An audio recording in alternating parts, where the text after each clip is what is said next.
So, amen, hallelujah, Om Namo Bhagavate Vasudevaya, Om Namo Bhagavate Vasudevaya, Om Namo Bhagavate Vasudevaya, Om Namo Bhagavate Vasudevaya. So this is the scriptures that I'm going to be reading from.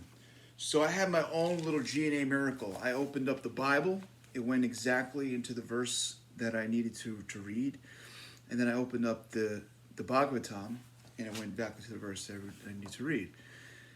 That is for this age, because the questions of the sages were, now that Krishna's gone, Krishna's left. This was about 5,000 years ago, right when the ages turned, right when the great flood occurred.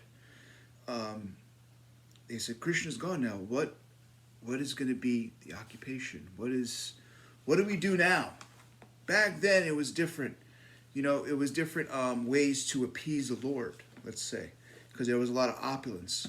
So actually, deity worship, like this is why deity worship was so big, because it was given. Idol worship, because it was before in the last age it was the most let's say the thing that everybody did. It was the common demeanor. Not everybody can do austerity. Not everybody can read. Not everybody can be smart about things. So the common thing that everybody can do was deity worship, and it was the thing that God would circulate his devotion most. Now in this age, even deity worship has become hard, they said, because people are occupied with so much bad things, so they want bad things from the deity. So they end up saying, deity, I gave you service, I gave you, give me. So now that is not so effective, because usually people have bad things and then deities won't give it this age, because it's not the Dharma. The Dharma of this age is the recitation of God's name, the giving of his words, the blessings, of chanting his holy names, giving his scriptures, and hearing.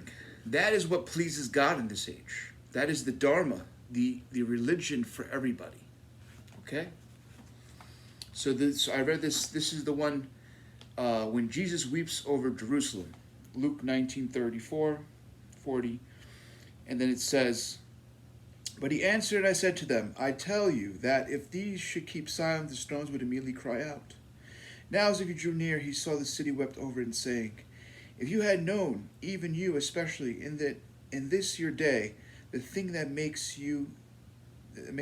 for your peace, but now they are hidden from your eyes. For days will come upon you when your enemies will build an embankment around you, surround you and close you on every side, and level you and your children within you to the ground, and they will not leave you in one stone upon another, because you did not know the time in your visitation, that he went into the temple and began to drive out those who bought and sold in it, saying to them, it is written, my house is the house of prayer, but you have made it a den of thieves.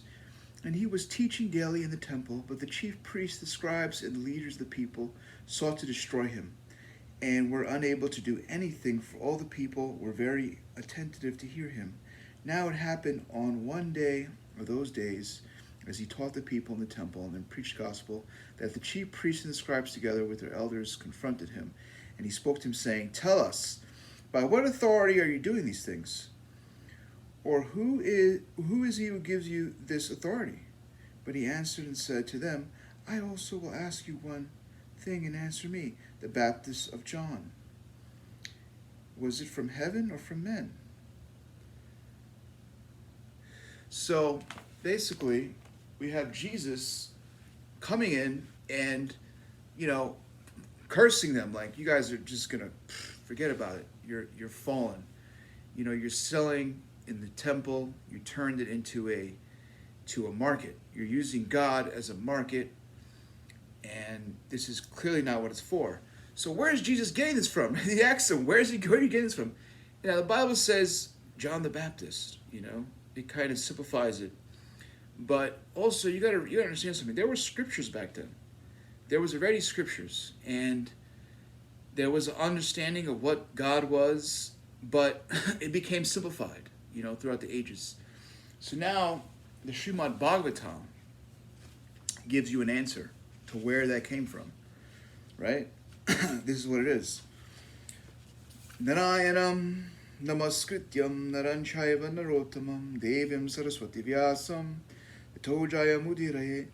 Before reciting this Bhagavatam, which is the very means of conquest, I offer my respectful basis unto the Supreme Personality God and Narayan Rishi, the supremest human, and unto Mother Saraswati, the goddess of learning, unto Vyasadeva, the author. O sages, I have been justly questioned to you. Your questions are worthy because they relate to Sri Krishna, and so are of relevance to the world's welfare.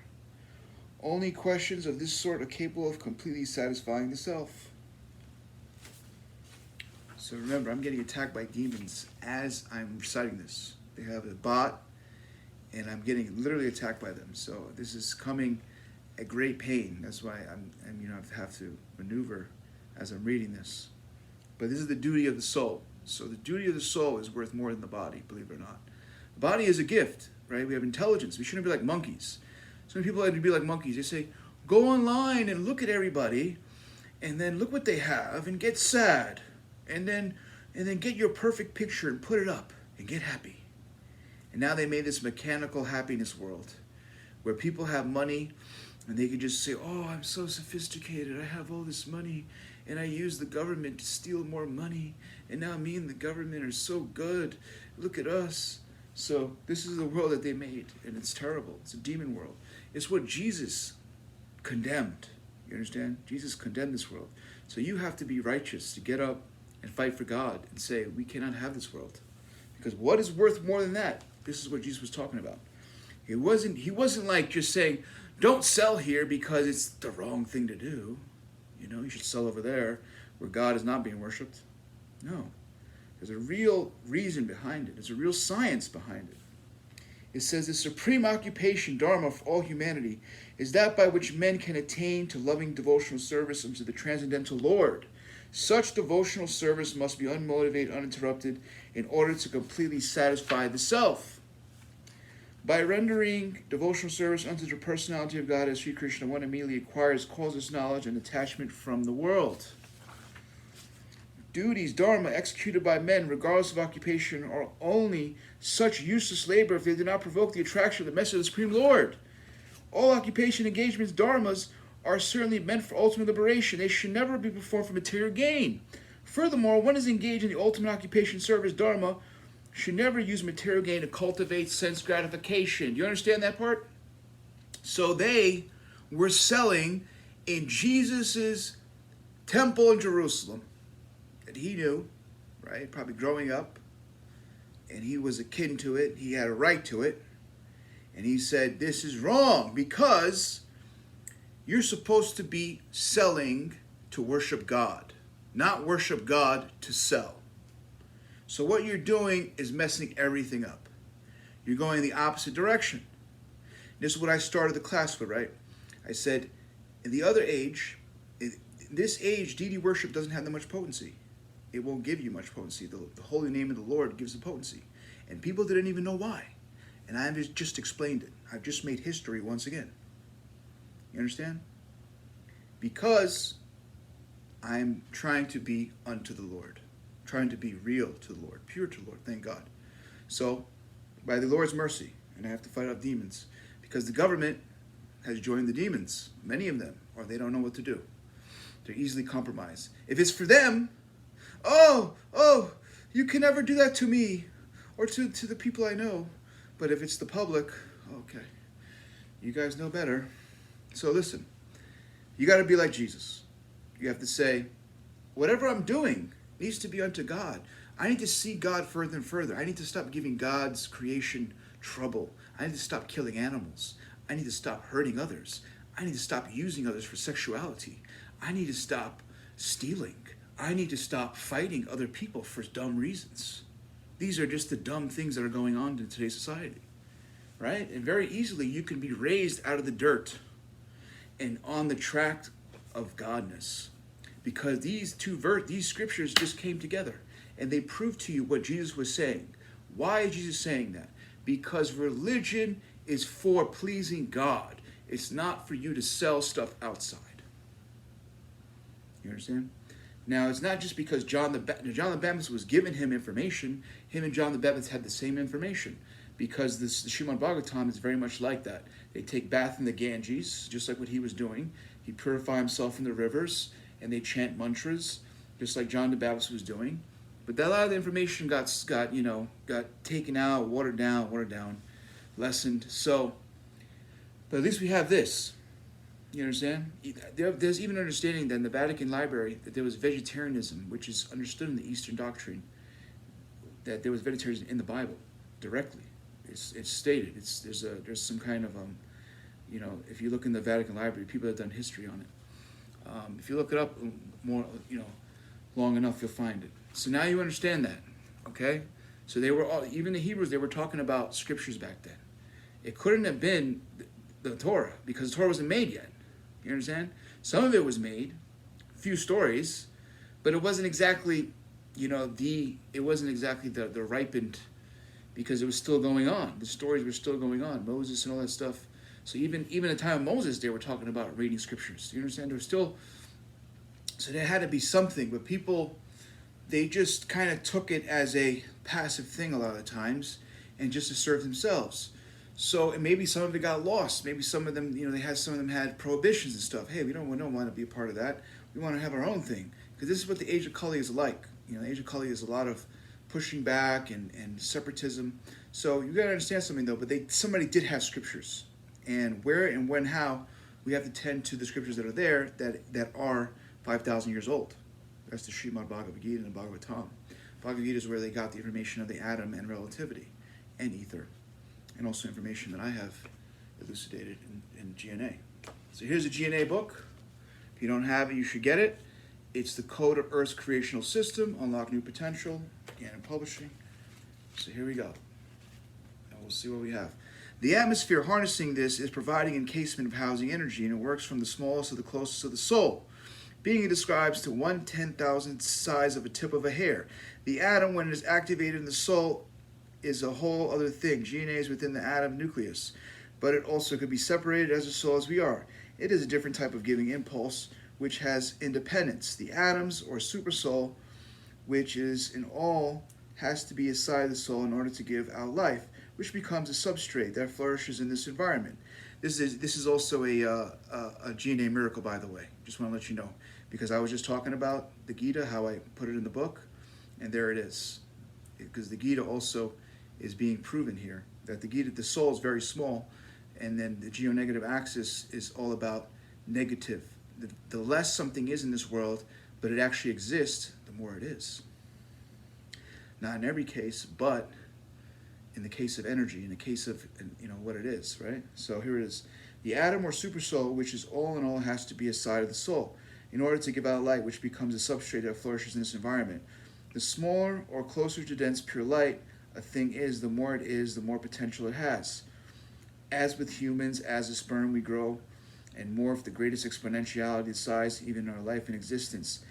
That is the law of this world, as it is Geo-Negative axis. Just as in water is collected from earth, then again it is emitted from rain clouds, so does all energy have a similar context.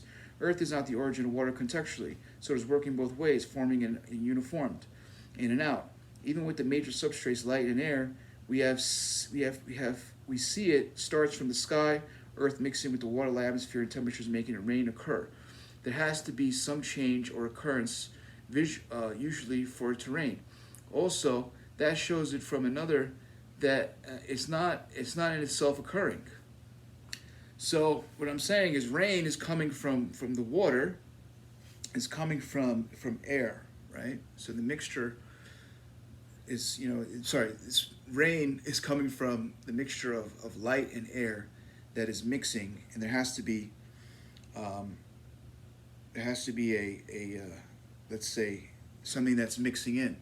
So that's the light. That's the light that we're not seeing. It's the Geo-Negative axis that is very mystical and holy, but it's coming from a substrate, right? So it is working both ways, formally and uniform, in and out. Even with the major substrates, light and air, we see it starts from the sky of Earth, mixing with light, atmosphere, and temperature, making rain occur. So there has to be some change occurrence usually for it to rain. Also shows another. So there's, what I'm saying is that there has to be some kind of mixture in the world, right? That's also Bhagavad Gita. The mixture of the world is actually the human sacrifice. See, if I give you like a scientific understanding, what they say is that water evaporates somehow and then it creates more rain. But that's not exactly it, because sometimes it rains in the desert where there's no water. Or, so there's things that occur, and sometimes it just rains profusely, right? Or there's dams that are broken, right? The Orville Dam. So the thing is, now, what the Bhagavad Gita says is that, 3:14 says that when you do sufficient, as I'm saying, sacrifice that God wants, chanting his holy names, or you're doing good things in society, you're doing your duty properly, selflessly, which is very, very rare these days. Everybody's doing something for themselves. And that's really where things are going bad. And we see the West even, they have a drought now. So they need to understand something, that they need to do selfless works. Otherwise, the gods are going to be condemning them. And the evil has to not be so, the government has to make sure evil is not so profuse that there's no more rain. Because if you don't have any rain, how are you going to, vegetate? How are you going to have plants, right? All these things. You have to think about that. Crops and crops. When you're not feeding, 100 people, you're feeding hundreds of millions of people. So you have to rely on rain. You have to rely on the good works of others. You can't break it down to, we don't know what we have and how are we going to do this, right? So this is a simple method that we have to do work for God, that we have to not do God for work, you see? That we're taking God and his energy and we're using it for our low thing. That's what they're doing with me, actually. They say this person has spiritual energy, so we want to try to extract it from him by hurting him. They learn from the adrenochrome. So this is a travesty what's going on in my own life, that they have these machines now. So if you talk to your government, you need to tell them to wisen up and don't do this to people. People that have done this to sages, they have only went to hell forever. And they only committed to being destroyed. So the thing is, God will take care of his, the good no matter what. So be good, and you will, in the end, be, rewarded no matter what you do. That's how you got to see it. So there's always an incentive to be good and do things selflessly, because as Jesus was telling them, that you're in this temple, okay, and you're selling stuff, and it's not the thing to do. Because you're supposed to be selling stuff and then bringing free to God, donation as your service. That's the actual thing to do when it come to that. So I hope that enlightened you a little bit in your life, and it helps you understand what religious work is and the path is. It's not about collecting money. If you're relying on the happiness of money, then you're in an illusion, okay? And eventually that illusion runs out. And you'll see that you don't have any knowledge, you don't have any devotion, you don't even have your real self. So you have to really work on your real self and become good, become righteous, because otherwise you're going to waste your life. All right? Amen. Ram Ram, Jai Shri Ram.